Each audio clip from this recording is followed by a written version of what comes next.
نحمده ونستعينه ونستغفره ونعوذ بالله من شرور أنفسنا ومن سيئات أعمالنا من يهده الله فلا مضل له ومن يضلل فلا هادي له ونشهد أن لا إله إلا الله وحده لا شريك له وداعيا إلى الله بإذنه وسراجا منيرا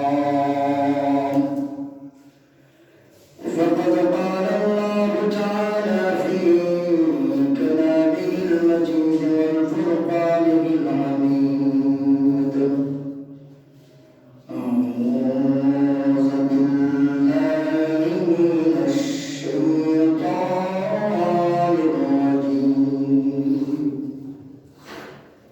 بسم الله الرحمن الرحيم إن الله وملائكته يصلون على النبي يا أيها الذين آمنوا صلوا عليه وسلموا تسليما اللهم صل على سيدنا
Assalamu alaikum.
والسلام عليك يا حبيب الله الصلاة والسلام عليك يا شافع المذنبين الصلاة والسلام عليك رحمة للعالمين أفسد محترم معزز এক মহিমান্বিত মাস মহিমান্বিত দিন আল্লাহ তাআলা আমাদেরকে সুস্থ রেখে এই বরকতপূর্ণময় মাস এই কোরআন নাজিলের মাস মুক্তি ও শান্তি কল্যাণের মাসে হেদায়েতের মাসে জুমার দিন সাইয়াদুল আইয়াম এই মুবারকপূর্ণ দিন আল্লাহ তাআলা আমাদেরকে আগে আগে আসার সুযোগ করে দিলেন আমরা দুরূদ আদায় করেছি সুন্নাত আদায় করতে পেরেছি মহান আল্লাহ তাআলার দরবারে শুকরিয়া জ্ঞাপন করি সকলে বলে আলহামদুলিল্লাহ আলহামদুলিল্লাহ সম্মানিত মুসলিম কেরাম আল্লাহ তাআলা 12টি মাস দিয়েছেন এই 12টির মধ্যে একটি মাস দিয়েছেন যে মাসটি মানুষের হেদায়েত এবং মাফের জন্য দিয়েছেন বাকি 11 মাস এই কথা বলে নাই এই মাসকে বলা হয়েছে কল্যাণ এবং মুক্তির মাস হেদায়েতের মাস আল্লাহ তাআলা হাদিস শরীফ আছে আল্লাহ তাআলা দয়াবান আমার আপনার উপরে জাহান্নাম ওয়াজিব হয়ে গেছে বাধ্যতামূলক হয়ে গেছে হাদিসে কুরসি আল্লাহ তাআলা বলেন আমার যেসব বান্দা বান্দির উপরে জাহান্নাম ওয়াজিব তারা নির্ধারিত হয়ে গেছে তারা দুজকে যাবে জাহান্নামে যাবে এমন বান্দা বান্দীদেরকে আমি আল্লাহ তাআলা রমজান মাসে মাফ করে দেই যারা আমার কাছে ক্ষমা চায় সুবহানাল্লাহ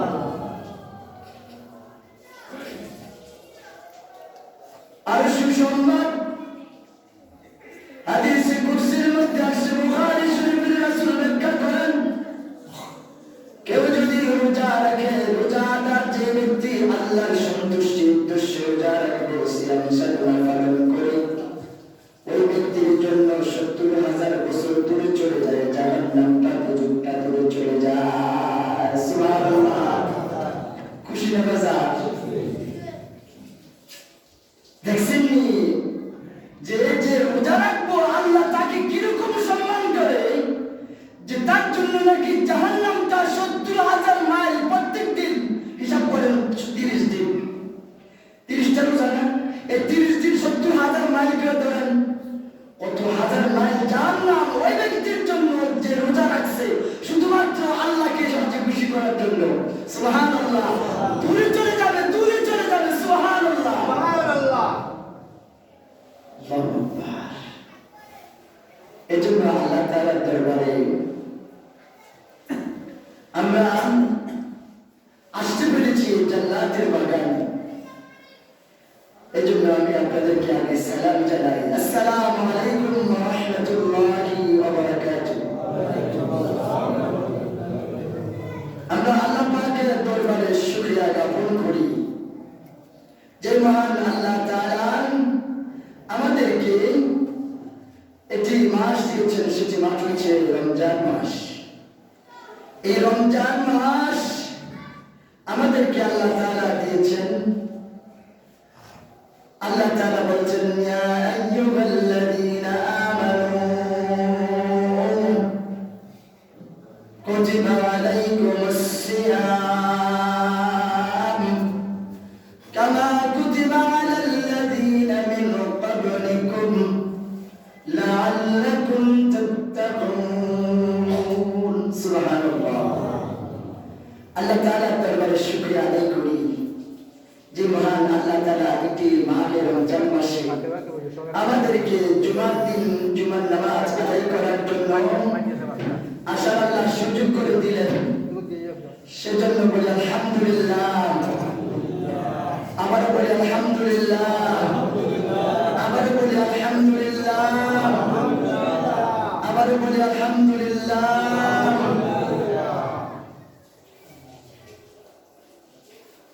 আপনাদেরকে অভিনন্দন এবং ধন্যবাদ জানাই, মোবারকবাদ জানাই অন্তরে অন্তঃস্থল থেকে ভালোবাসা, নিগ্রহ ভালোবাসা দিয়ে আপনাদেরকে শুভেচ্ছা জানাচ্ছি। যারা আজকে যারা শহর কিংবা অন্য জায়গায় নামাজ পড়তেন তাহলে দেখতেন কি খেলা, দুইটা জামাত জুমার খেলা চলে রমজান মাসে।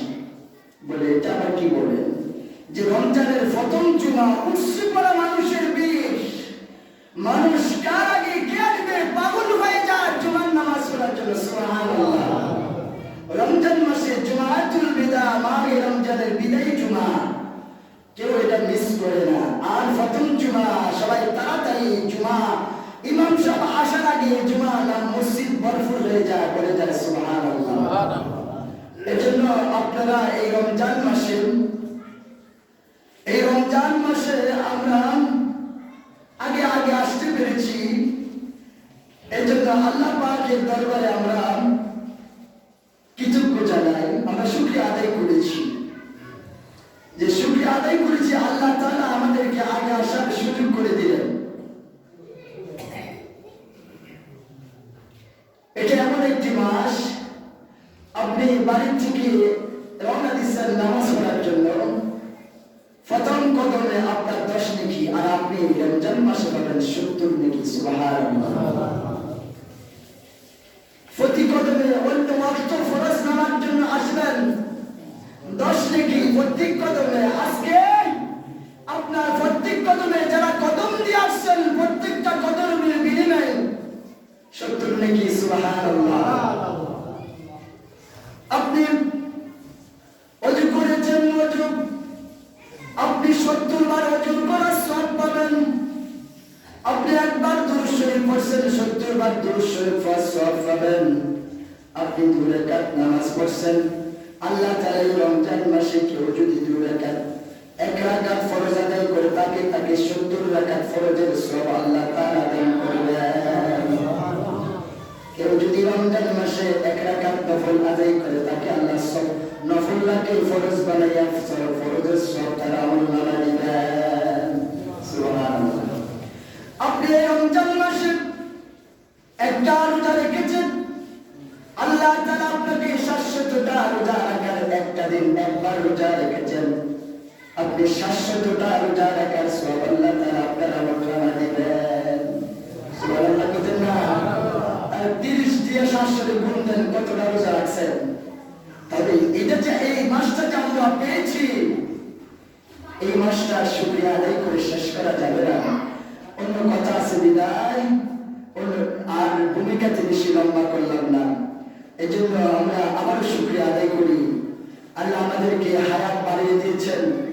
নবীরা, গাউস কুতুব, সাহাবায়ে কেরাম, ওলি আব্দাল, আল্লাহর নেক বান্দারা আল্লাহর কাছে দোয়া করতেন, আল্লাহুম্মা বারিক লানা ফি রজব ওয়া শাবান ওয়া বাল্লিগনা ইলা রমাদান।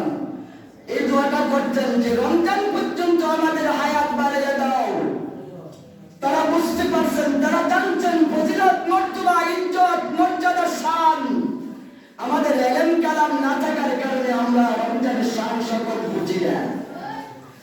এজন্য আমরা আল্লাহ পাকের দরবারে আবার শুকরিয়া আদায় করি। আলহামদুলিল্লাহ।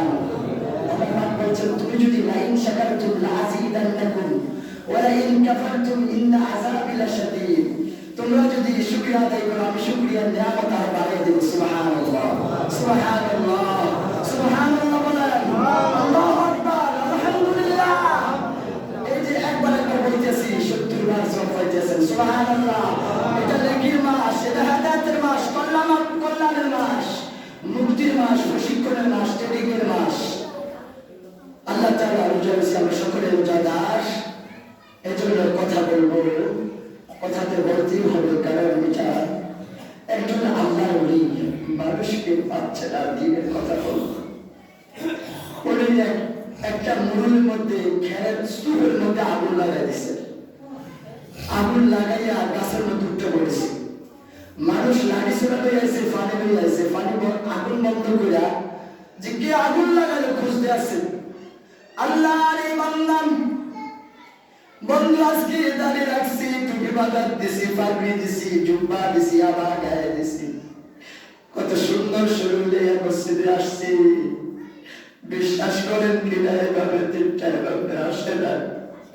আল্লাহ নবী বলছেন, এবার বলতেছে লা ইলাহা ইল্লাল্লাহ ওয়াহদাহু লা শারীকা লাহু ওয়া আশহাদু আন্না মুহাম্মাদান আবদুহু ওয়া রাসূলুহু। ও আমার জাতিরা, ও আমার বন্ধু বান্ধব, আমার আত্মীয় স্বজনেরা, ও আমার গোত্রের লোকেরা, আমি যখন কলমার দাওয়াত দেই, দিনের কথা বলে, তোমরা আমার প্রতি জুলুম করো, অত্যাচার করো, আমাকে মারধর করো, আমি কাউকে দিনের কথা বলার জন্য কাউকে পাচ্ছি না। আমি চিন্তা করলাম আগুন লাগাইলে মানুষ আসবে আগুন নিভাবার জন্য, আমি এই জন্য তোমার খেয়ালের আগুনের মধ্যে আগুন লাগাই দিছি। এটার জরিমানা শাস্তি দুটোটাই আমি নেব। আমি এখন তোমাদেরকে কলমার দাওয়াত দিচ্ছি, রাসূলের কথা বলতে আছি। সুবহানাল্লাহ। মানুষগুলো বললেন, তোমরা আমার ক্ষতি কইরা, তুমি আমার ক্ষতি কইরা আগুন লাগাইয়া আমাদেরকে দিলেন দাওয়াত দিলা, গাছের থেকে পান্না ইসলা লাঠি দিয়া ফিরতে ফিরতে অজ্ঞান করে দিলেন। আল্লাহ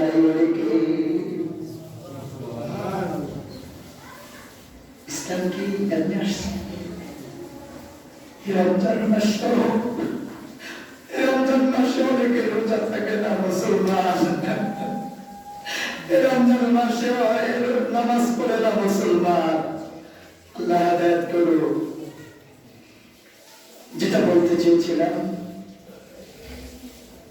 আল্লাহ তাআলা বলতেছেন, ইয়া আইয়ুহাল্লাযীনা আমানু, হে ইমানদারেরা, কুতিবা আলাইকুমুস সিয়াম, আমি তোমাদের উপর রোজা ফরজ করেছি। ইমানদারেরা, বিশ্বাসীরা, সত্যবাদীরা, আমি তোমাদের উপর রোজা ফরজ করেছি।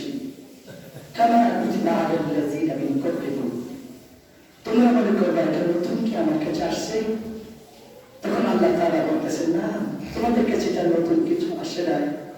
এটা তোমাদের পূর্ববর্তী জাতি যত জাতি আসছে, অর্থাৎ বাবা আদম থেকে এই পর্যন্ত যত মানুষ দুনিয়াতে আসছে, সকলের উপরে আল্লাহ তাআলা রোজা ফরজ করেছেন।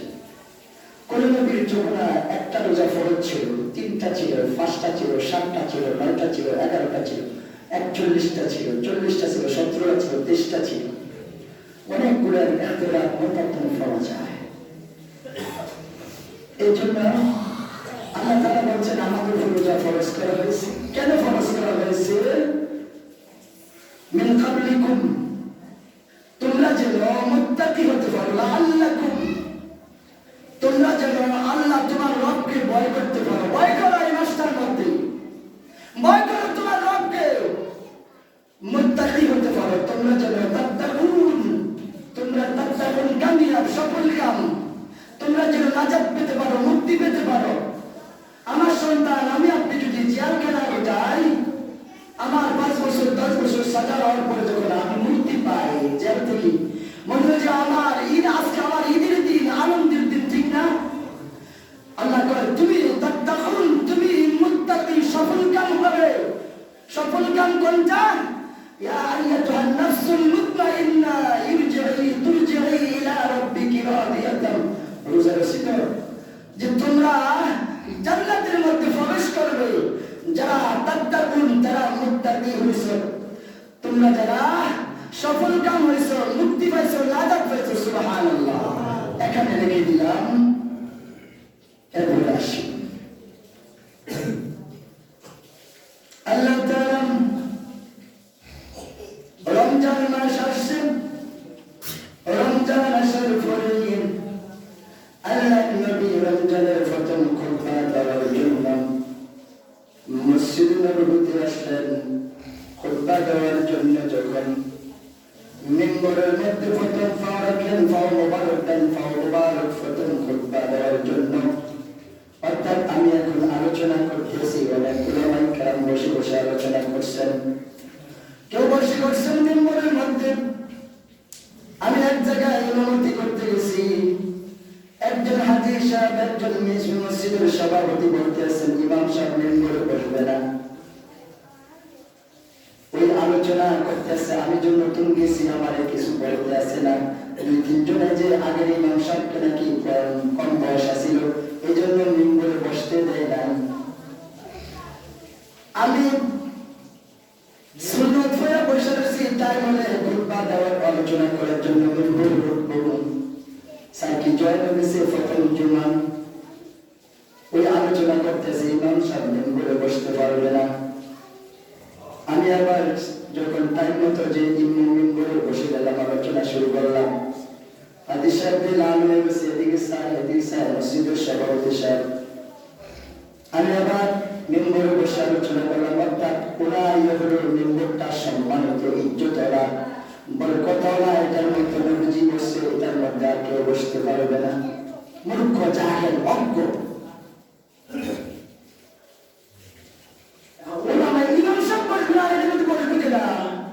কথা বুঝতে পারছেন? ইমাম সাহেব মিম্বরে বসতো না, বসবে কেন? কোন এদের আকিদা হইছে ইমাম সাহেব বলতে না কি নামাজ পড়তেছে, ইমাম সাহেব মিম্বরে বলতে না, ইমাম সাহেব বুখারী করে নামাজ পড়তে না। আমাদের দেশে অনেক জাহেল আছে, জাহেল মূর্খ, তারা সোজা করে কিন্তু জাহেল, ইসলাম বোঝে না, আল্লাহ ইজ্জত সম্মান বোঝে না। আল্লাহ নবী খুতবা দেওয়ার জন্য ডান পা মুবারক মিম্বরের প্রথম সিঁড়িতে রাখছেন। জিবরাইল এসে বলছেন, ইয়া রাসূলুল্লাহ, ইয়া হাবিবাল্লাহ, আসসালাতু ওয়াসসালামু আলাইকা ইয়া রাসূলুল্লাহ। ইয়া রাসূলুল্লাহ, আপনার উম্মতের মধ্যে কিয়ামত পর্যন্ত যত উম্মত আসবে, আপনার উম্মতের মধ্যে, আপনার সাহাবায়ে কেরামের মধ্যে, অর্থাৎ আপনার উম্মতের মধ্যে ওই ব্যক্তি ধ্বংস হয়ে যাক যে ব্যক্তির সামনে আপনার নবীর নাম না হয়েছে কিন্তু আপনার উপরে দুরূদ পড়ে নাই, ওই ব্যক্তি ধ্বংস হয়ে যায়। আমি আল্লাহ পাকের তরফ থেকে ওহী নিয়ে আসছি, আপনি বলেন আমিন। আমরা আমিন বলেন না, কথা রাসূলকে জিবরাইল কথা বুঝতে হবে, রাসূলকে জিবরাইল বলতেছে আপনি বলেন আমিন। ওই ব্যক্তি ধ্বংস হয়ে যাক, জাহান্নামী হয়ে যাক, সে দুজকে যাক, সে ক্ষতিগ্রস্ত, সে পথহারা হয়ে যাক, সে জাহান্নামে চলে যাক, সে জাহান্নামী। ওই ব্যক্তি, যে ব্যক্তির সামনে আপনি নবীর নাম না হয়েছে, আপনার নাম আপনার দুরূদ পড়া হয়েছে, মিলাদ পড়া হয়েছে না, মুক্তারে সামানে বন্ধ করে বলেছে দুরূদ পড়ে না, ওই সাহারা ওই মুরুব্বা ধ্বংস হয়ে যাক, সে জাহান্নামী। আপনি নবী বলেন আমিন। নবীজি বলছেন আমিন। নবীজি যখন আমিন বলে, এরকম সন্দেহ আছে নাকি? দমঞ্জুর, কথা বুঝতে হবে, দোয়া মঞ্জুর হয়ে গেছে, দমঞ্জুর। রাসূল আমিন বলছেন, অর্থাৎ আল্লাহ জিবরাইলকে বলেছেন, আমার বন্ধুকে বলো ওই ব্যক্তির জন্য, ওই জাহান্নামের জন্য, আমার বন্ধুকে যে ভালোবাসবে না, মান আহাব্বা সুন্নতি ওয়া মান আহাব্বানি ওয়া মান আহাব্বানি কানা মাইয়া ফিল জান্নাহ, যে আমি নবীকে ভালোবাসবে না, মহব্বত করবে না, আমার নবীর সুন্নাত মাথা চুল থেকে পা পর্যন্ত, সকাল থেকে সন্ধ্যা, জন্ম থেকে মৃত্যু কবর পর্যন্ত, যে রাসূলের, আমি রাসূলের, আমার বন্ধু রাসূলের আদর্শ মহব্বত তার মধ্যে থাকবে না, ওই ব্যক্তি ধ্বংস হয়ে যাবে। যার সামনে আমি বন্ধুর নাম না হবে, মিলাদ পড়া হবে কিন্তু কিয়াম করে না, মিলাদ পড়ে না, দুরূদ পড়ে না, ওই ব্যক্তি জাহান্নামী। কথা কি? দ্বিতীয় সিঁড়িতে পা রাখলেন, জিবরাইল বললেন, ইয়া রাসূলুল্লাহ, আপনার উম্মতের মধ্যে ওই ব্যক্তি ধ্বংস হয়ে যান যারা রোজা রাখেন না, নামাজ পড়েন না, নামাজ পড়েন না। আমার মা বোনেরা, অনেক মুরব্বীরা, অনেক যুবকরা আছে, অনেক মদিনানগর গ্রামের লোকেরা আছে, রমজান আসছে, আজকে অনেক দিন হয়ে গেল দেখে না মসজিদে, আপনাদের জন্য মনটা কান্দে।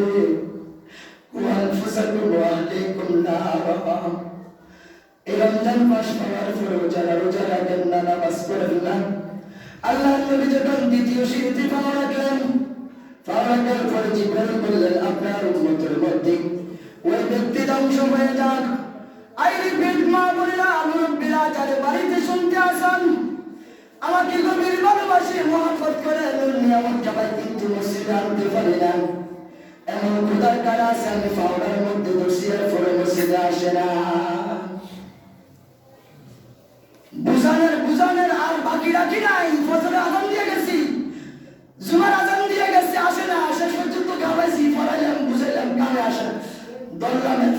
কথাগুলো আসে না, যারা আমার আলোচনা শুনতেছেন তাদের উদ্দেশ্যে বলতে আসি, কথাটা বলেছি। কারণ আল্লাহ নবী দ্বিতীয় সিঁড়িতে পাঠালেন, জিবরাইল বলেন, ওই উম্মত, আপনার উম্মতের মধ্যে ওই ব্যক্তি, ওই নারী পুরুষ ধ্বংস হয়ে যান, জাহান্নামে হয়ে যান, দুজকে যান, তার উপরে আল্লাহ রহমতের ফেরেশতাদের লানত।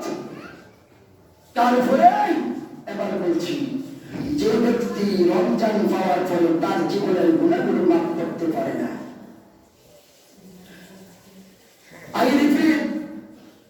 যে ব্যক্তি রমজান পাওয়ার পরেও তার জীবনের হায়াতের গুণাগুলো মাফ করাতে পারে না, ওই ব্যক্তি জাহান্নামে দুজকে। নবী আপনি বলেন আমিন। জিবরাইল বলতেছেন নবীকে, নবী বলতেছেন আমিন। দোয়া মঞ্জুর নাকি সন্দেহ আছে? কেউ যদি এই দোয়া সন্দেহ করেন, ইমান থাকবে না, আপনার ইমান চলে যাবে, তওবা করতে হবে। আজকের খুতবার আলোচ্য বিষয় যে খতম খুতবা, এই জিবরাইল এসে এই ঘটনা বলছেন। হাদিস, অনেকগুলো হাদিসের মধ্যে আসছে ঘটনাটা। ওই ব্যক্তি ধ্বংস হয়ে যান যে ব্যক্তি রমজান মাস পাওয়ার পরেও, অর্থাৎ যে রোজা রাখছে সে তো গুনাহ করে না, যে নামাজ পড়ে সে তো আর গুনাহ করতে পারে না, মিথ্যা কথা বলতে পারে না, চুগলখড়ি করে না, হারাম হালাল বেঁচে চলে, রমজান মাসের পবিত্রতা রক্ষা করে চলে। আর যে ব্যক্তি এর মধ্যে আয়, তাহলে সে ব্যক্তি জাহান্নামী। ওই ব্যক্তির উপর আল্লাহ লানত, ফেরেশতাদের লানত নবী দোয়া করছেন, ওই আমার উম্মতের মধ্যে ওই ব্যক্তি জাহান্নামী। আল্লাহ তুমি দোয়া কবুল করো। নবীজি বলছেন আমিন। বনি ইসরাইলের মধ্যে একজন লোক আছেন, তার বয়স হয়েছে 350 বছর, তার 81 জন ছেলে মেয়ে আছে, তার নাম হচ্ছে হালিম। বৃদ্ধ অবস্থায় যখন মস্তিষ্কে কথা বলে বোঝা গেছে, বৃদ্ধ অবস্থায় যখন উপনীত হলেন, অসুস্থ হয়ে ফেললেন, বনি ইসরাইলের হালি নামে একজন বান্দা 350 বছর, অর্থাৎ 55 কিংবা আবার ইখতিলাফ, ইতিহাস এটা আসছে, এই জন্য একটু ইখতিলাফ আছে বয়সের মধ্যে। ওই ব্যক্তি তার সন্তানকে আওলাদকে ডেকে বললেন, আমি যখন মরে যাব, মৃত্যুর ফলে আমার লাশটা লাকির উপরে রাখবা, লাকির উপরে রাইখা লাকির মধ্যে ডিজিল কেরোসিন দিবা, দিয়ে আগুন দিবা, আগুন দিয়ে আমার লাশটা লাকি দিয়ে আগুন দিয়া জ্বালাইয়া ফোটাইয়া দিবা। সন্তানেরা কাঁদতে আছে, বাবা কি বলতে আছে? 81 জন ছেলে সন্তান, ছেলে মেয়ে, নানাকুর প্রতিবন্ধী মিলে বিশাল নানাকুর বাদে শুধু ছেলে মেয়ে তার 81 জন, 350 বছর হায়াত হয়েছে। সন্তানেরা কাঁদতে আছে, বাবা এটা কি করতেছে না? যে বাবা মৃত্যুর ফলে সে তো আল্লাহর প্রতি ঈমান আনছে, মুসা নবীর প্রতি ঈমান আনছে, রাসালাতের উপরে। এখন সে আবার বলতেছে মারা যাওয়ার ফলে তার মানি দিত না, তারা আগুন দিয়ে নাকি ফুলে দিত। এই যে আগুন দিয়ে ফুলে দেয়, লাকড়ি ছাই হয়ে যাবো, আমার এই গুস্ত আড্ডি মাংস শরীরটা ছাই হয়ে যাবো। কি হয়ে যাবো? আগুন দিলে লোহা আগুন ছাই হয়ে যায়, ভুলে যায়। যারা শিক্ষিত তারা বলতে, যে আগুন দিয়ে লোহা বানায়, সে আগুন দিয়ে আবার আগুন দিয়ে লোহার ছাই করে ফেলায়। মানুষ তো হিন্দুরা, আমি দেখছি হিন্দুরা দেখতে গেছিলাম শিক্ষার জন্য, কিছু শিক্ষা আছে কি জায়গায়, ওইদিকে যেতে চাই না। হানি বলতেছে, এই যে আমি আগুন দিয়ে আমার ফুলে লাগবে, আমি ছাই হয়ে যাবো, এই ছাইকে কি করবা? একটা বালতির মধ্যে, একটা কুকুরের মধ্যে, একটা খাড়ির মধ্যে লইবা, জায়গার মধ্যে লইবা, লইয়া মরুভূমির প্রান্তরে চলতে যাবে, উঁচা পাহাড়ের মধ্যে উঠবা। এই যুগের মধ্যে শ্রেষ্ঠ পাহাড় হচ্ছে হুসাইনবী যে তুল পাহাড়ে ওঠেন, সন্তানদেরকে বলতে আছে যে তুল পাহাড়ে উঠা এই শালিগুলো ওই বাতাস আসতে, বাতাসের থেকে ছাড়িয়ে দিবা, বাতাসে এই ছাইগুলো উড়িয়া শাড়ি তুমি নিয়ে নিব। সন্তানেরা বাবার এই কথা শুনতে আছে আর কাঁদতে আছে, বাবা এটা কি থাকবো, বাবার এগুলো আগুন দিয়ে ফুলে নিয়ে ছাই করে শাড়ি করে আপনি ছাড়িয়ে দিতেন। বাবা ঠিক আছে, বুঝলেন কেন? আল্লাহ তাআলা আমাকে হায়াত দিয়েছেন, যৌবনকালে অন্যায় করেছি, বিচার করেছি, মদ খেয়েছি, জিনা করেছি, মিথ্যা করেছি, অন্যের উপরে জুলুম করেছি, যৌবনের তারা না, শক্তির তারা না, আমি কত অপরাধ করেছি, মুসা নবী পয়গম্বর জলিল কদর পয়গম্বর, ওনার মুখ থেকে শুনছি মানুষ যদি অপরাধ করে এই অপরাধের শাস্তি থাকে, কবরে দেওয়া হবে, কবরে তার শাস্তি হবে। আল্লাহ তাআলা যেন আমাকে মৃত্যুর পরে আমাকে রুটা দিয়া জিন্দা করে যেন কবরের শাস্তি না দিতে পারে। আমি ও আমার সন্তানেরা, আমি মুসা নবীর কথা শোনার পরে ভয় পেয়ে গেলাম। আমি আল্লাহর কাছে ভয় করি, আমি ভয় করি আল্লাহ যদি আমাকে আবার জিন্দা দিয়ে জিন্দা করে আমাকে যদি আবার কি করা হয়, কবরের মধ্যে শাস্তি দেওয়া হয়, আমি কবরের শাস্তি ভোগ করতে পারবো না, সাজা নিতে পারবো না। কবরের শাস্তি আমার জন্য ভয় লাগে। এই জন্য আমি মনে করি আমাকে যখন আগুন দিয়া ফুরাইয়া সাইগুলা ফালাইয়া দিবা, আল্লাহ তাআলা আমার সাইগুলা একত্রিত করতে পারবে না, আগুন দিতে পারবে না। আমি এই কবরের আযাব থেকে মাফ পেয়ে যাব। আল্লাহু আকবার। এই লোকটা মারা গেলেন। এই লোকটা মারা যাওয়ার পরে ওই সন্তানেরা ওসিয়ত কিন্তু ওয়াজিব। ওসিয়ত মোতাবেক ফুলে সংক্ষিপ্ত করে দিয়েছি। আরো কথা আছে কিনা? ফুলাইয়া সাইগুলা পাহাড়ে উঠে বাতাসের মধ্যে ছাড়িয়ে দিছি। তো বাতাসে চালিয়ে উল্টা সারিয়ে এদিকে রয়ে মেলো ভিতরে চালিয়ে উঠতেছে। পরে মনে আগুন লাগছে, পরে দেখলাম যে আগুনের চালিয়ে ওরও আগুন লাগছে, বাতাসে কন্ট্রোল হয়ে গেছে, লাগছে কোন জায়গা।